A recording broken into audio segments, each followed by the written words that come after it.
So hello friends, स्वागत है आप सबका रिवाइव कोडिंग में। और ये हमारी नेक्स्ट जेएस 15 की कंप्लीट सीरीज होने वाली है, right.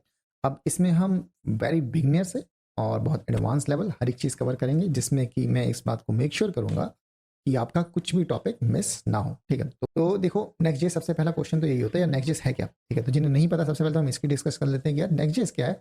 Next JS react based framework है, ठीक है। तो बस बेसिकली इसका पेरेंट कौन है, ठीक है। इसका पेरेंट कौन है, तो भैया रिएक्ट को ही यूज़ करके नेक्स्ट जेएस बनाया गया है, पहली चीज़। तो इसका मतलब इतना तो समझ में आ रहा होगा कि रेट की तो नॉलेज अपने को हल्की फुल्की होनी चाहिए, क्योंकि रेट पे ही बेस्ड है हमारा नेक्स्ट जेएस, ओके। बट जो हमारा नेक्स्ट जेएस है, नेक्स्ट जेएस हमारा full stack web development tool है, राइट।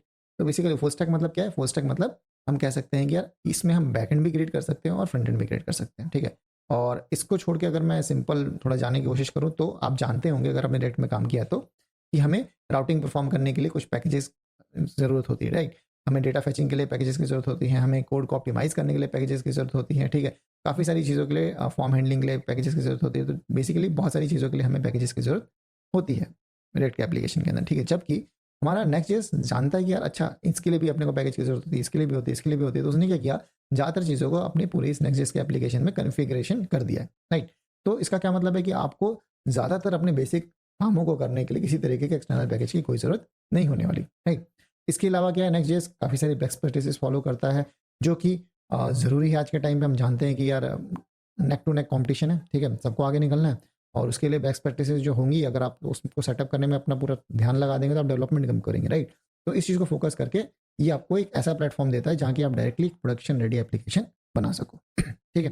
तो नेक्स्ट जेएस का मोटा मोटा आपको आइडिया लगे कि नेक्स्ट जेएस क्या है, ठीक है। तो नेक्स्ट जेएस सिंपल एक रिएक्ट का ही यूज़ करके एक पूरा फुल स्टैक फ्रेमवर्क बनाया गया है, जो कि आपको अलाउ करता है to do everything without installing और कन्फिगरिंग मच, राइट। आपको ज़्यादा टेंशन नहीं लेना, सारी टेंशन नेक्स्ट जेएस की टीम ने ऑलरेडी ले ली, राइट, ओके, ठीक है, बहुत बढ़िया।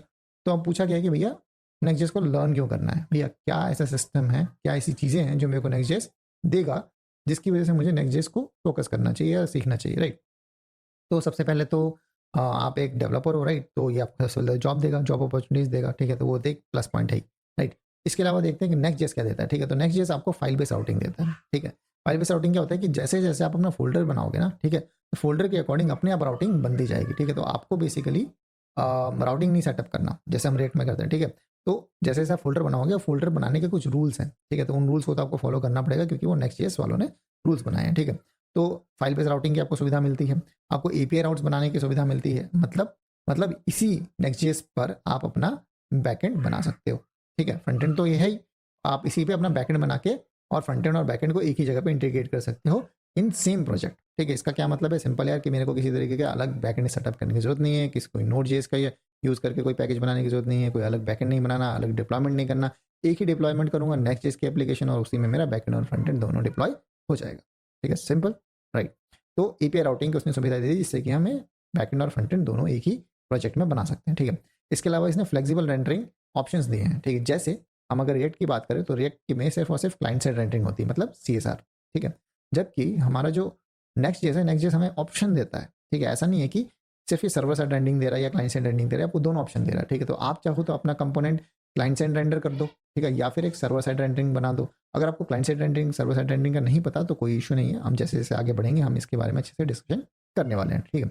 तो इशू नहीं लेना, बट आपको ये दोनों ही चीज़ें प्रोवाइड करता है, ठीक। चाहे तो आप अपना कंपोनेंट सर्वर साइड रेंडर बनाओ या क्लाइंट साइड रेंडर बनाओ, ठीक है। एट द सेम टाइम ये इस चीज़ को काफ़ी ज़्यादा तवज्जो देता है यार, कि आपका जो एप्लीकेशन है वो एसईओ ऑप्टिमाइज्ड हो, ठीक है। एसईओ का फुल फॉर्म क्या होता है, सर्च इंजन ऑप्टिमाइजेशन। मतलब जो गूगल होता है, बिंग होता है, ठीक है, माइक्रोसॉफ्ट का बिंग हो गया, तो ये सारी क्या सर्च इंजन है। तो सर्च इंजन में आप जो भी अपनी वेबसाइट बनाओ, उसको रैंकिंग बड़ी आसानी से मिले, वो अच्छा परफॉर्म करे। इस चीज़ को भी काफ़ी ज़्यादा इसने ध्यान में रखा है कि हमारी नेक्स्ट जेएस में बनी हुई एप्लीकेशन इंटरनेट पर तबाही मचा दे, ठीक है। बट ऐसा होता है नहीं होता, वो एक डिस्कशन की बात है, क्योंकि मार्केट में बहुत सारे प्लेयर्स हैं, राइट। बट इसने कोशिश की है, ओके। इसको छोड़ के हम किसी भी तरीके की सीएसएस मॉड्यूल्स हम चाहे तो कॉन्फ़िगर कर सकते हैं, हम चाहे तो कोई एक्सटर्नल लाइब्रेरी जैसे टेलविंड, बूटस्ट्रैप यूज़ कर सकते हैं, चाहे तो हम इनलाइन जेएस के अंदर हम इनलाइन सीएसएस लिख सकते हैं, ठीक है। तो हर तरह की आपको सपोर्ट देता है, ताकि आप किस भी तरीके से अपने सीएसएस को इंप्लीमेंट करना चाहो वो कर सको, ठीक है। एट द सेम टाइम आपको बिल्ट इन ऑप्टिमाइजेशन देता है। जैसे इसने आपको कई सारे कंपोनेंट्स दिए हुए हैं, जैसे आपको कुछ कंपोनेंट्स थे वो लिंक टैग, आपको इमेज के टैग दिए हुए हैं, आपको फॉन्ट के टैग दिए हुए हैं, आपको स्क्रिप्ट्स काफ़ी सारी दी हुई हैं, जो कि आपको हेल्प करेंगी आपके एप्लीकेशन को फास्ट बनाने में, ठीक है। आपके जो एप्लीकेशन है उसको चंक्स में तोड़ने में, ठीक है। और आपका जो रेंडरिंग है, मतलब जो आपकी यूआई है वो काफ़ी तेज़ी से रिस्पॉन्ड करे, ठीक है। तो इन सब के लिए काफ़ी ज़्यादा नेक्स्ट.जेएस की टीम ने काम किया हुआ है, ठीक है। तो बेसिकली इससे क्या होता है कि यार इससे आपका जो डेवलपमेंट एक्सपीरियंस है और जो बिल्ड एक्सपीरियंस है वो काफ़ी अच्छा हो जाता है, ठीक है। जिससे कि आपको कोर चीज़ों पे कि भैया हमें स्पीड कैसे बढ़ानी है, ये कैसे करना है, वो कैसे करना है, इस पर बहुत ज़्यादा दिमाग लगाने की कोई ज़रूरत नहीं है। ये सारी दिमाग नेक्स्ट.जेएस ने लगा के रखा हुआ है और आपको कुछ रूल्स दिए हैं, सेट ऑफ रूल्स दिए जिसको यूज़ करके आप ये सारी चीज़ें मैनेज कर सकते हो, ठीक है। तो इसलिए हम कह सकते हैं कि यार हमें नेक्स्ट.जेएस को पढ़ना चाहिए, क्योंकि ये काफ़ी सारी चीज़ें अपने को आउट ऑफ द बॉक्स एक बारी में दे देता है, जिसमें हमें कोई दिमाग ज़्यादा नहीं लगाना, ठीक है।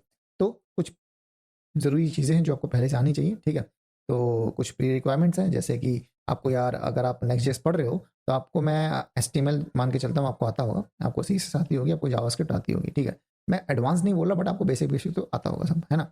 अगर आप रिएक्ट से अभी तक फेमिलियर नहीं है तो यार सबसे पहले तो आपको रिएक्ट फंडामेंटल्स थोड़े आने चाहिए। रिएक्ट फंडामेंटल्स में हम बेसिकली कहते हैं कि यार एक फंक्शनल कंपोनेंट क्या होता है, रिएक्ट की लाइफ साइकिल्स क्या होती हैं, ठीक है, उसमें प्रॉप्स और स्टेट्स क्या होते हैं, कुछ जो कस्टम हुक्स होते हैं वो क्या होते हैं, किस तरीके से परफॉर्म करते हैं, हुक्स का क्या मतलब होता है, ठीक है। तो ये जो बेसिक से नॉलेज है यार रिएक्ट के, ठीक है, ये तो आपको पता होनी चाहिए। आपको नहीं पता तो पहले तो यार आपको जाना है और वो चीज़ें सीखनी है, राइट। और उसके बाद आपको इस नेक्स्ट.जेएस के कोर्स को करना है, ठीक है। तो ये अपनी कुछ बेसिक रिक्वायरमेंट हो गई, ठीक है। अब मैंने कोर्स को जो स्ट्रक्चर है किस तरीके से रखा हुआ है, अब मैं इसके बारे में डिस्कस कर लेता हूँ। तो मैं ये मान के चलता हूँ कि आपको बेसिक से कुछ नहीं आता, मतलब जो मैंने पिछले डिस्कस कर लिया कि ये चीज़ आनी चाहिए, इसको छोड़ के आपको नेक्स्ट.जेएस के बारे में कुछ नहीं पता, ठीक है। तो हम स्क्रैच से शुरू करेंगे, स्टेप बाय स्टेप शुरू करेंगे।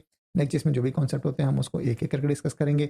हम शुरू करेंगे एकदम बिगनर से और जाएंगे पूरे एडवांस लेवल तक, जिसमें कि आपको मैं कोशिश करूंगा कि नेक्स्ट.जेएस 15 के अंदर कोई भी टॉपिक आपका ना छूटे, ठीक है। एट द सेम टाइम मैंने इसको इस तरीके से बनाया ताकि आप उसको हैंड्स ऑन एक्सपीरियंस कर सके, मतलब जैसे जैसे मैं आपको समझाऊंगा वैसे वैसे आप एक प्रोजेक्ट की तरह उसको लेके चले कि एक मेरे को प्रोजेक्ट अगर बनाना है तो हम उसको किस तरीके से डेवलप करते हैं, ठीक है। कैसे स्टेप बाय स्टेप सोचते हैं, कैसे उसको तोड़ते हैं, कैसे चीज़ों को एक साथ लेके आते हैं और कैसे अलग अलग जो हमने चीज़ें सीखी उसको एक साथ टुगेदर मर्ज करके एक अच्छा सा प्रोजेक्ट बनाते हैं, ठीक है। तो हैंड्स ऑन एक्सपीरियंस मिलेगा, प्रोजेक्ट बेस्ड हम लर्निंग करेंगे, ठीक है, जिससे कि आपको जितने भी इसके मेजर फीचर्स हैं वो आपको इन डेप्थ नॉलेज मिलेगी, राइट। सिंपल। तो इस तरह के मैंने रखा हुआ है, राइट। तो हम नेक्स्ट स्टेप में क्या क्या चीज़ें सीखेंगे, नेक्स्ट स्टेप में हम अभी से कुछ आगे वाली वीडियोस में हम देखेंगे राउटिंग कैसे परफॉर्म होती है, राउटिंग के कितने टाइप्स होते हैं, किस किस तरह के राउटिंग्स हमें नेक्स्ट.जेएस प्रोवाइड करता है। अगर मेरे को एपीआई राउट्स बनाने हैं तो हम कैसे बनाएंगे, अगर मेरे को डेटा फैचिंग करनी है तो हम कैसे करेंगे।